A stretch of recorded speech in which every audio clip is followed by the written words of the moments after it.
I do not think this is a bubble. Yeah, what that means is as you step out of the market, every day you wait to get back in, the prices are going up for the rest of your life. Holy crap! Dave Ramsey and I actually agree on something. One shot, now the future is yours. Go! I'm turning dreams into reality. Yeah, it's one shot, now the future is yours. Go!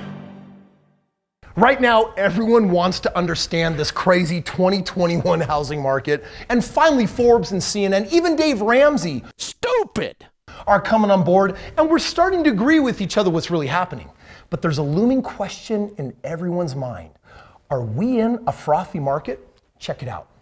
A frothy market, what is it? Well, when I pour this drink, notice that the bottom part is the actual drink, but then you've got all this froth on top. And you know what? The drink is what is real. Those are the real prices that have gone up, but the froth is the speculation of, are we in some kind of bubble? Has the market actually gone up too much? Are we in a frothy market? From Investopedia, froth refers to market conditions preceding an actual market bubble where asset prices become detached from their underlying intrinsic values as demand for those assets drive their prices to unsustainable levels. And that was the question that was posed to Dave Ramsey. Is this a frothy market or are we actually in a bubble? And I think that's about to become very clear. Take a moment and understand what's happened to our market since the Great Recession in 2008. This comes straight from Zillow. It says in 2010, the average number of days a house was on the market was 140. And that basically means that that house was sitting for nearly 5 months before it sold. However, in 2020, the average number of days was 63. And guess what? In 2021, it's most certainly even faster than that. Usually the number of days a house is on the market really tells you how fast or slow it's moving. So when a house can sit for months before someone buys it, it's not what you'd exactly call a really exciting market. In 2010, literally just 18 months after the big, huge bust of the market, there wasn't really a whole lot going on. But if you fast forward to what's happening right now, houses literally are getting bid on. You've got literally sometimes dozens of people bidding up the price, just trying to get a single property. And it leaves everyone really wondering, like, is this temporary? Is this long-term? Is this the new market condition? So obviously all eyes are on the pandemic. Did the pandemic actually cause the market to explode like a shaken up can of root beer? Well, check this out from Forbes. They have this comment on low inventory that is so important for you to understand when you're considering the supply and demand issues and how it's gotten worse with the pandemic. Home building since the end of the Great Recession, meaning 2008, hasn't kept pace with population growth. Think about that for just a second. Even though we had this massive bubble burst way back in 2008, when we came out of it, we never actually caught up to the number of homes that we actually needed. While tens of millions of millennials simultaneously have recently come of first home buying age, which means we have a whole new sector entering the housing market, wanting houses like never before, creating a nationwide generational housing supply shortage that's been deepening for years. I've been tracking this since 2008. And over the last 13 years, month over month over month, year over year, guess what? We're missing more homes. We can't catch up. We're missing more homes. We can't catch up. We're missing more homes. The pandemic, this was just the straw that broke the camel's back. By the way, tons of experts, policymakers, and lenders like Freddie Mac, they saw this long time coming. Here's what they didn't see happening. Right here we see this pandemic, and you know what it's been? It's been a catalyst. It's been an accelerant. It basically took a problem and put it on steroids and put the magnifying glass on the problem, so guess what's happened? The real estate prices have been booming. How much are prices exploding? Well, according to the National Association of Realtors, home prices are up 15.8% on average year over year across the country. What does that mean? Well, take an example here of a $300,000 house, and what is that times just 15%, let alone 15.8?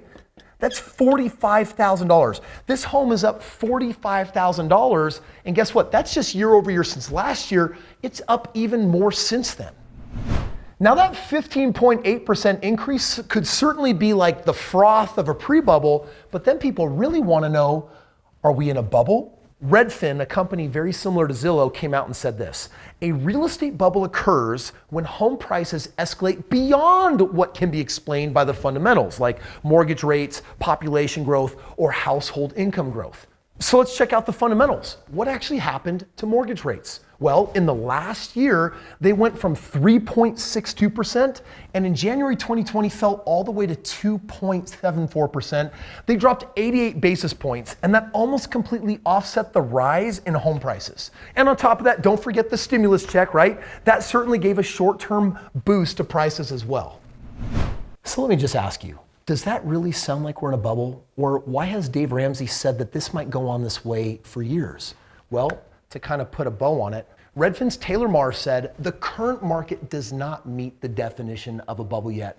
And I'm just going to tell you personally, with Wall Street Journal saying we are missing those 4 million homes, there might be some vanity number there, like people wanting homes that don't actually need them. But the reality is there's at least 2 million homes. And because we've gotten into this trench over the last 12, 13 years, guess what? That's not something we can dig ourselves out of in just the next 5 years. This bubble, even if you think that's what it is, it's going to be building year over year over year. So you best get on board and be playing inside the real estate market, because you're going to be waiting a long time for a bubble to pop.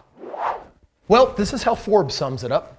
Current demographics are very favorable to a sustained housing boom. The fundamentals of the current housing boom are structurally sound, even in markets where prices seem like they're spiraling out of control. And let me just tell you from my perspective, I've just opened up 3 additional new markets. I track the top 324 markets, and I'm buying more real estate and doubling down more than I ever have, because when you understand these basic fundamentals, you understand that if the market's going to continue booming year over year over year, you can either get on the bandwagon and win, or you can miss out like most people unfortunately will do. Do you know what FOMO means? Fear of missing out. I wouldn't do that in the game of real estate. In fact, I'm dubbing this year the year of the decade of the century to be involved in the game. The roaring 20s have come all the way back. I think we're going to experience one of the best booms that we've seen for years to come. And then you know what? There will be a bubble. It will eventually burst. And guess what will happen then? Someone has to clean up the mess of all the homes that go into foreclosure and go back to the banks. And you know what? You've got an opportunity during the next decade to literally cash in on both sides of the building of the bubble, the popping, and then of course the rebuilding. This is why people become millionaires in the game of real estate during economic times like this. And frankly, sometimes we have to wait a couple of decades for the market conditions to be right like they are right now. If you want to know how to cash in on the game of real estate, there is a link below where you can talk to my team and say, you know what, maybe I got some money in a 401k, maybe I've got some money in an IRA, maybe I've got some money under a mattress, maybe I've got some equity in a home, and you know what, I don't want to miss out. I've been thinking about becoming a real estate investor, but I want to do it the right way. I want to do it intelligently. And if you want to know how to play the game with the highest returns on your money and yet make it totally passive and turnkey for you, click the link below, get with my team, and talk to them about partnering with me. It's where if you bring the money and I bring the team of 200 experts to do all the work to make it passive for you, you put those 2 units together and you know what happens? You can get a pile of cash. I see that you now understand the market better. But do you understand what Biden's trying to do with capital gains? He might ruin all of our plans. Click this link over here and let me show you how to evade him. You